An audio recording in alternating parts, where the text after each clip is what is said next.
Hi, welcome to OV Foods channel.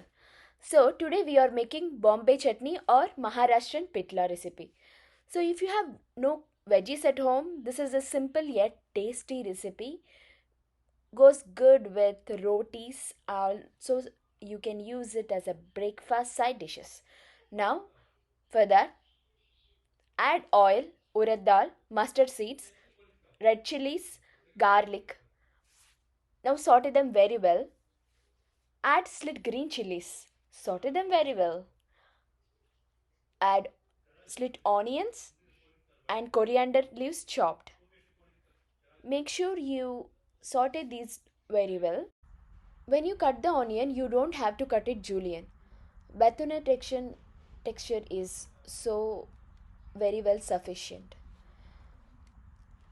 What if you cut julienne?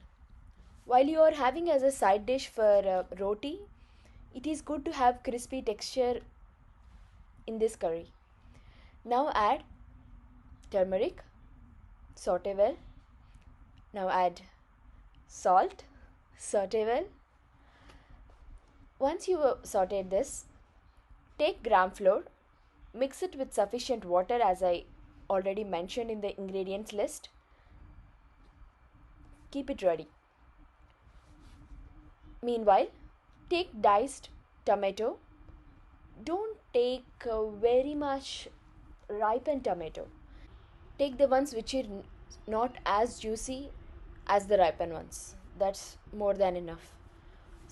Saute them for 1 or 2 minutes, just right enough to get that flavor coated to the tomatoes.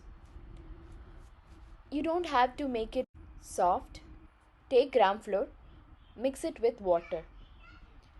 As I mentioned in the ingredients list, the same quantity of water and gram flour is sufficient.